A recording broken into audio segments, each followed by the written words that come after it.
Meus irmãos, abram, por favor, no livro de Hebreus, capítulo 12.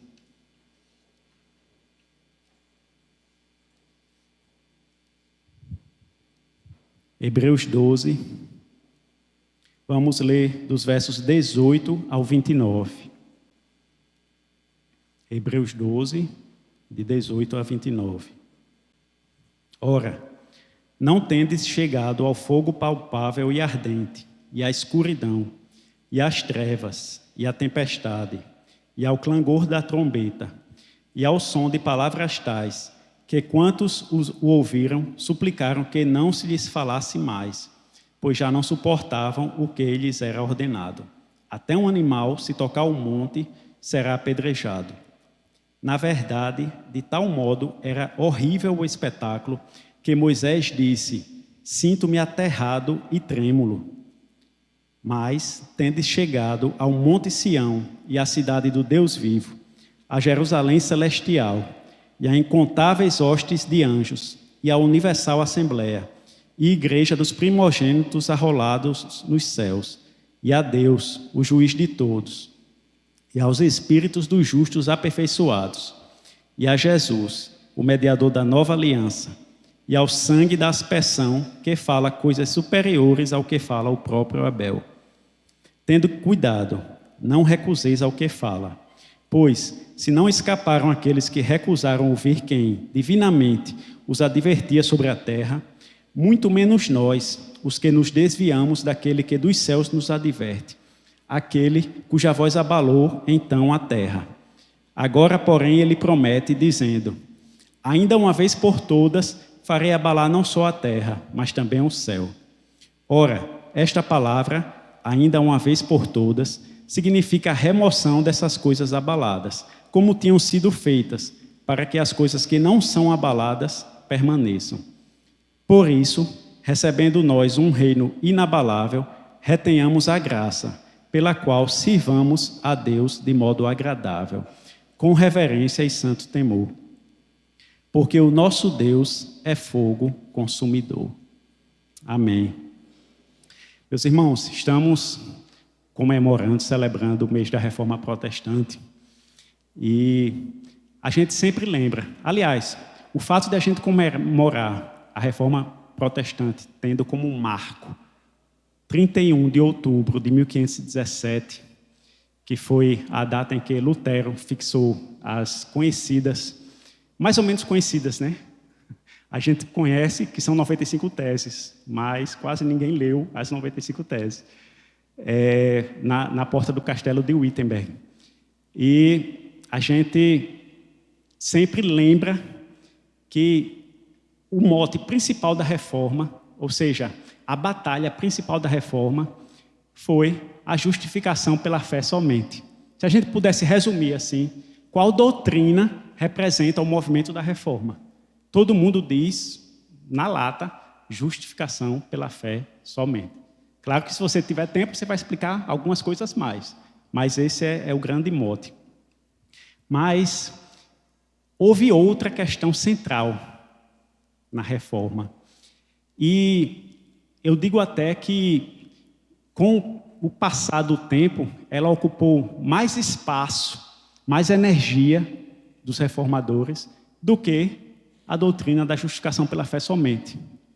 Uma vez que o Evangelho foi libertado com o resgate da justificação pela fé somente, a reforma se viu com um desafio relacionado à doutrina da igreja. E, em relação à doutrina da igreja, especificamente a questão da adoração, do culto. Para vocês terem uma ideia,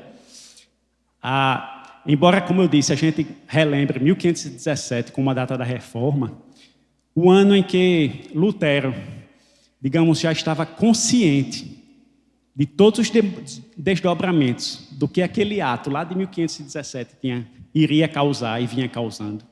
Quando ele viu que não havia outro caminho a não ser romper com o romanismo, ele escreveu em 1520, 3 anos depois, aqueles que são considerados os 3 tratados deles a respeito da reforma. Um relacionado, dirigido à nobreza alemã. Naquela época, política e igreja eram bem interligadas, então fazia parte do contexto. Um outro sobre a liberdade do cristão. E, talvez o que seja mais conhecido desses três, foi o tratado O Cativeiro Babilônico da Igreja. Nesse tratado, ele trata de culto. Ou seja, depois que a poeira assentou em certo sentido, Lutero viu claramente que ele precisava abordar, atacar os pontos relacionados ao culto católico romano, à missa católica romana. E, portanto, ele escreveu sobre isso. Ele não escreveu especificamente sobre justificação pela fé somente, nesse momento. E, por exemplo, quando a gente pega, alguns anos depois, as Institutas de João Calvino, que a gente tem tanto apreço, se você for olhar, ela tem 4 volumes. O maior deles é sobre igreja. E dentro desse volume, que é o 4º, a maior parte é dedicada ao culto, à adoração, o que é a verdadeira adoração. Então, esse foi um tema central da reforma.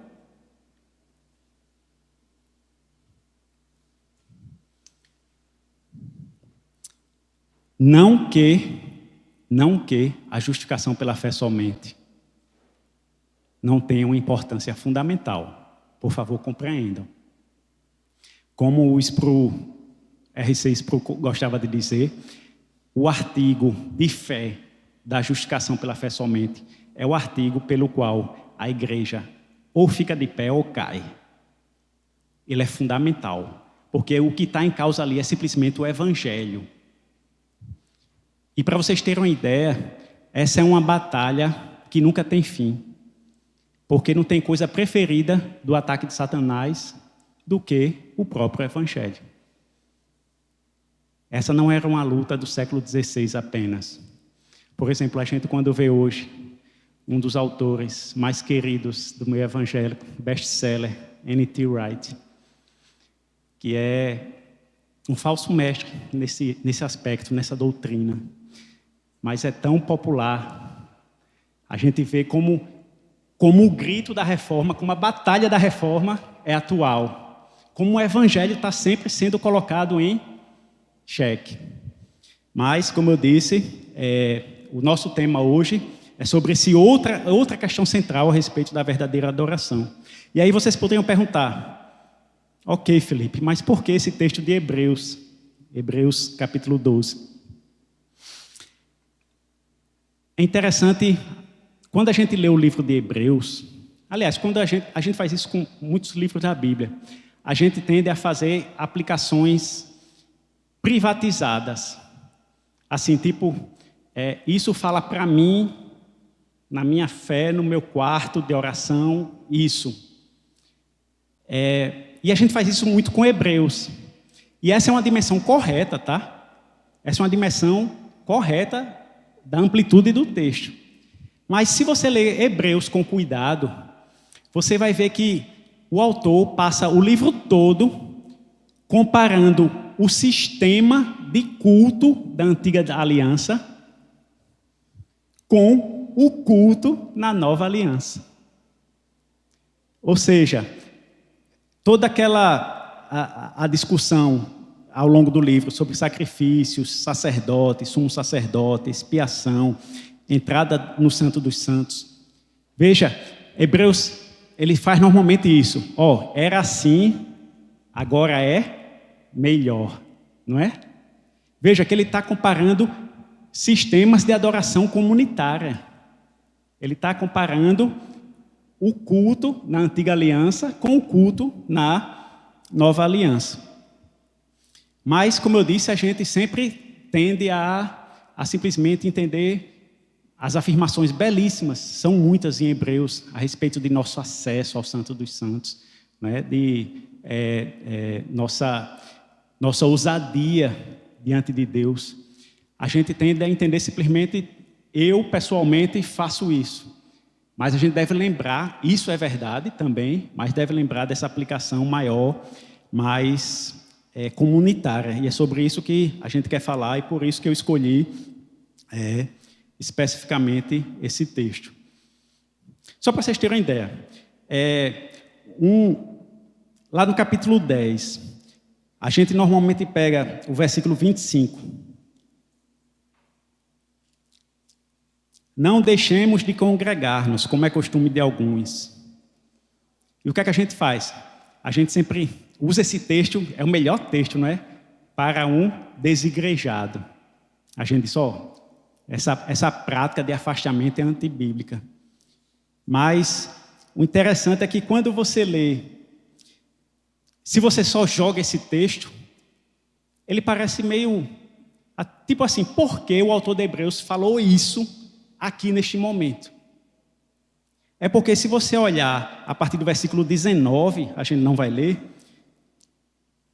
tendo, pois, irmãos, intrepidez para entrar no Santo dos Santos, pelo sangue de Jesus, pelo novo e vivo caminho que ele nos concede. E se você continuar a leitura, você vai ver que ele está falando de um sistema de culto público, culto comunitário. E aí diz, rapaz, você está louco de abandonar isso?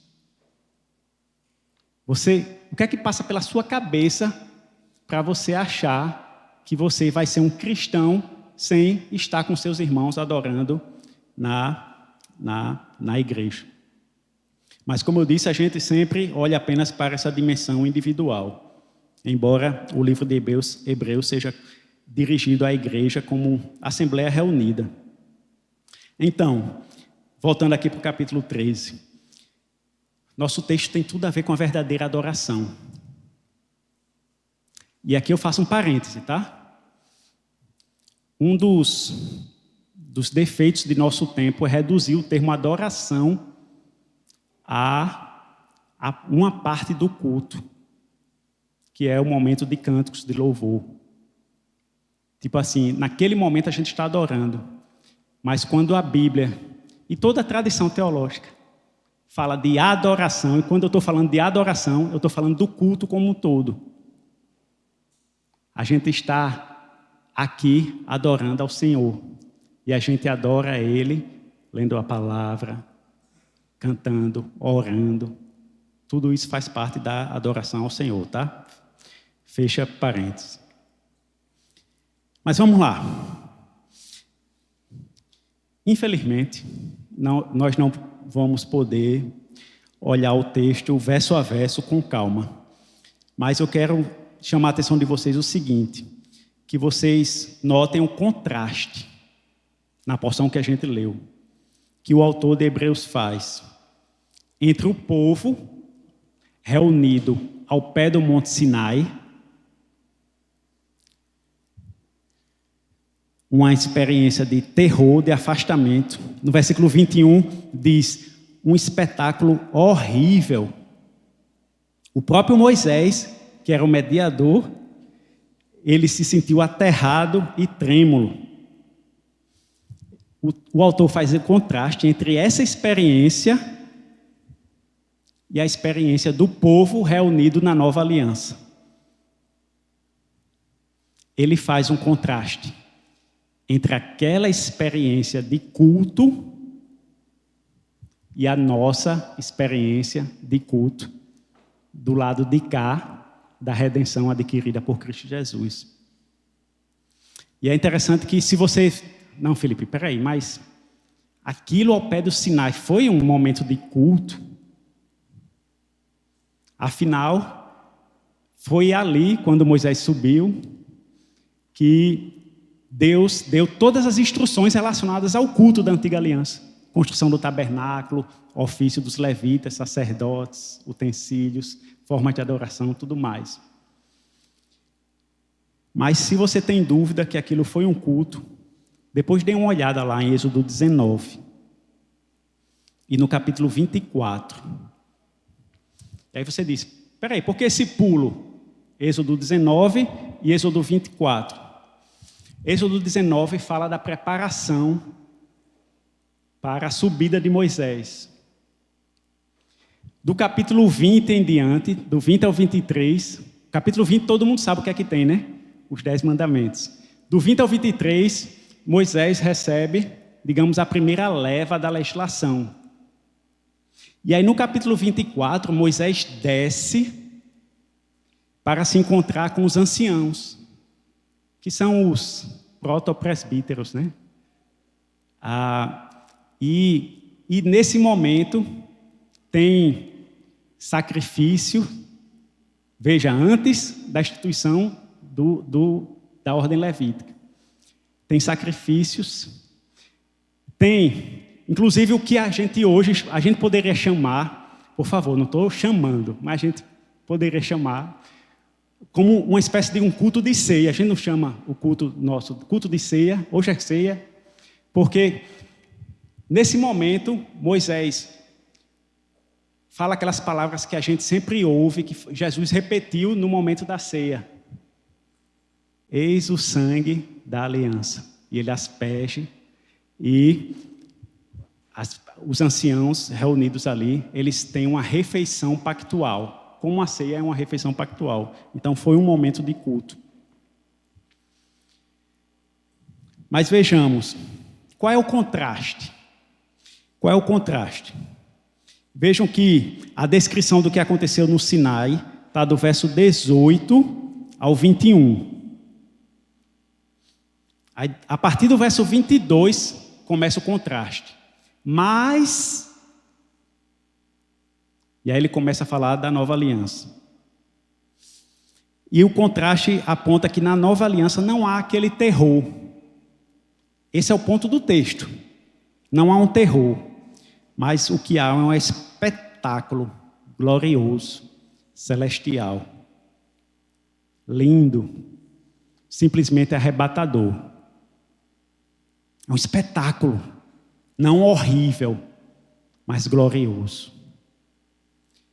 Só que esse espetáculo é invisível a nossos olhos. E que espetáculo é esse? Prestem atenção, versículos 22 a 24.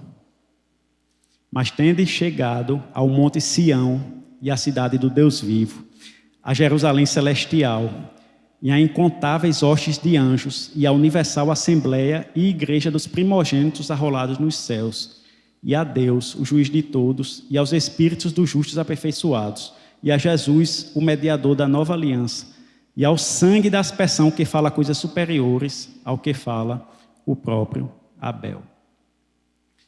Meus irmãos, vocês compreenderam?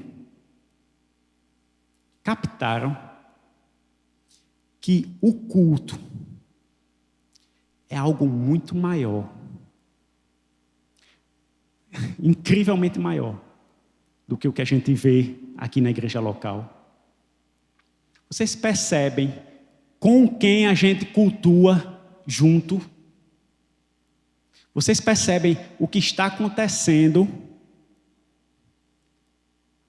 em outras partes da terra e nos céus? As vozes que se juntam a nós em adoração. A gente às vezes não percebe que é isso que o autor está dizendo. É aqui onde vocês têm chegado. Não aquele terror lá do Monte Sinai. Fumaça, som de trombeta, trovões, fogo.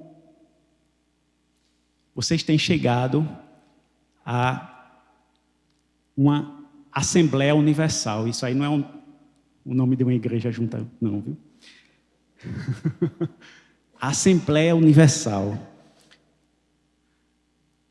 A igreja dos primogênitos. A incontáveis hostes de anjos.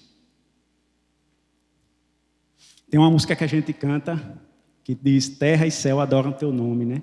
O nome de Jesus é santo, santo, santo.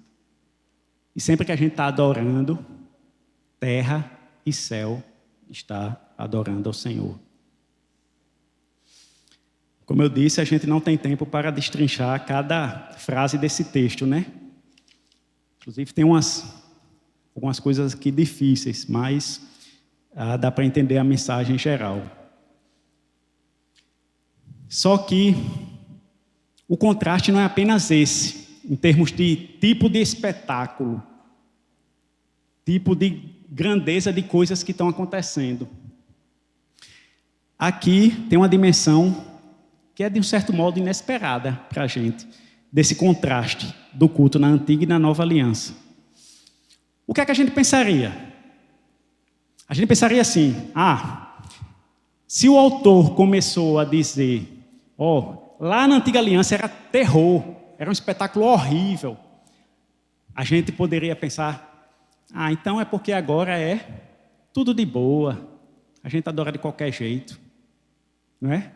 Agora a coisa ficou mais leve, a gente não precisa se preocupar. O povo lá ao pé de Sinai precisava, porque se alguém tocasse o monte, até um animal iria morrer, mas nós não. Mas acontece que o autor de Hebreus faz uma coisa aqui que gira a chave. Ele diz que essa comparação, na verdade, implica que na nova aliança a coisa é muito mais séria. Crente da nova aliança, tenha cuidado, é o que o autor diz. Se os que recusaram aquele que fala lá no Sinai não escaparam do juízo terrível de Deus, muito menos nós. Isso está no versículo 25. Tende cuidado, não recuseis ao que fala, pois se não escaparam aqueles que recusaram ouvir, muito menos nós escaparemos.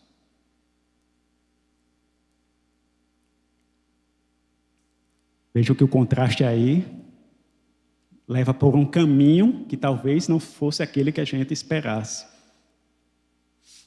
E aí o autor diz que para que cultuemos, ou seja, para que sirvamos a Deus de modo agradável, devemos fazer com reverência e santo temor. Está lá no final do versículo 28. Devemos fazer com reverência e santo temor.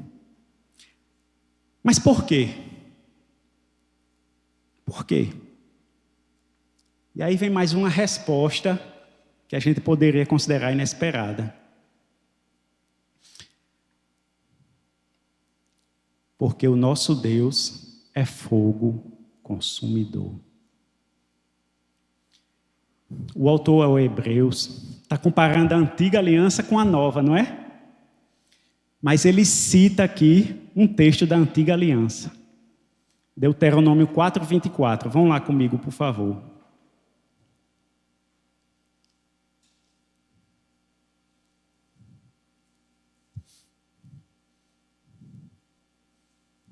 Deuteronômio 4:24 diz assim: porque o Senhor, teu Deus, é fogo que se consome, é Deus zeloso.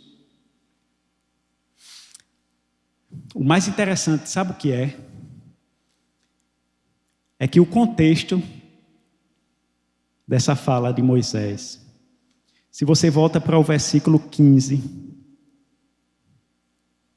olha só, também falando de fogo, guardai, pois, cuidadosamente a vossa alma, pois aparência nenhuma vistes no dia em que o Senhor, vosso Deus, vos falou em Horebe, no meio do fogo. Horebe, vocês sabem, é o Sinai. Vocês percebem o que está acontecendo aqui?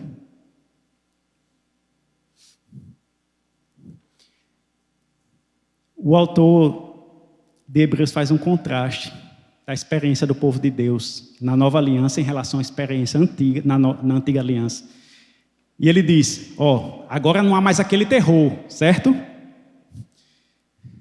Só que ele, quando vai explicar, ele diz, o fogo consumidor é o mesmo.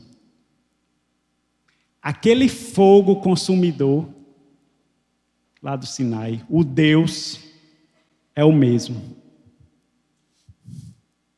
Não é à toa que no capítulo 13 de Hebreus, ele vai dizer que Jesus Cristo é o mesmo ontem, hoje e para sempre. Ou seja, Hebreus e Deuteronômio chegam à mesma conclusão. O autor de Hebreus faz o contraste para chegar à mesma conclusão. Devemos adorar com reverência e santo temor, porque o nosso Deus é fogo consumidor. Gente, todo mundo conhece essa expressão, fogo consumidor, mas pare para pensar no que ela significa. Fogo que consome, consumir é destruir. Está falando de juízo. E o autor de Hebreus está dizendo, hoje, na nova aliança, Deus é fogo consumidor. Tá, mas afinal, no que consiste a verdadeira adoração? O que é que o texto fala sobre isso? Qual é o centro do culto? Eu citei há pouco Êxodo 19 e 24, não foi? E o que tem no meio? Lembram que eu disse? O que tem do capítulo 20 a 23? Deus falando. Deus revelando sua lei. E o que é que Hebreus diz? Volta lá para Hebreus, capítulo 12. Vejam do versículo 25 a 27. Tendo cuidado, não recuseis ao que fala. Eu vou ressaltar aqui as palavras ligadas ao falar, ao ouvir. Pois se não escaparam aqueles que recusaram ouvir quem divinamente os advertia sobre a terra, muito menos nós, os que nos desviamos daqueles que dos céus nos adverte. Aquele cuja voz abalou então a terra, agora, porém, ele promete, dizendo, ainda uma vez por todas farei abalar não só a terra, mas também o céu. Ora, esta palavra, e aí continua. Vejam, o que fala, ouvir, adverte, voz, promete, palavra. Vocês estão entendendo porque o culto reformado considera que a palavra de Deus deve tomar o lugar central do culto?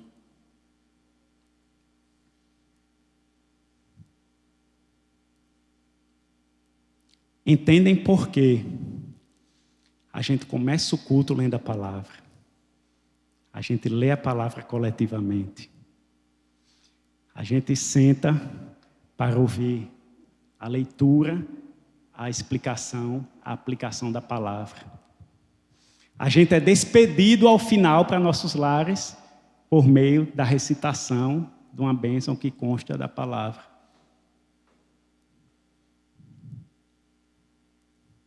A gente escolhe músicas que ou sejam trechos da palavra ou que estejam embasadas na palavra. Estão vendo por quê?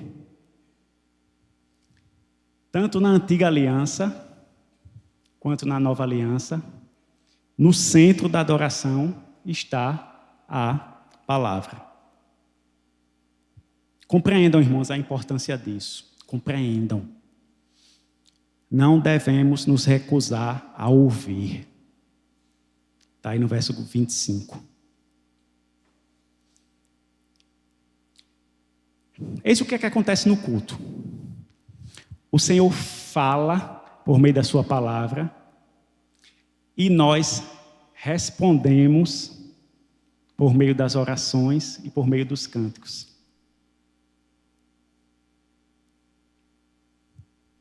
Percebem como há um diálogo. E se eu peço que vocês em casa, por favor, leiam Êxodo 19, 24. Ou, melhor ainda, de 19 a 24. Mas pelo menos 19 e 24.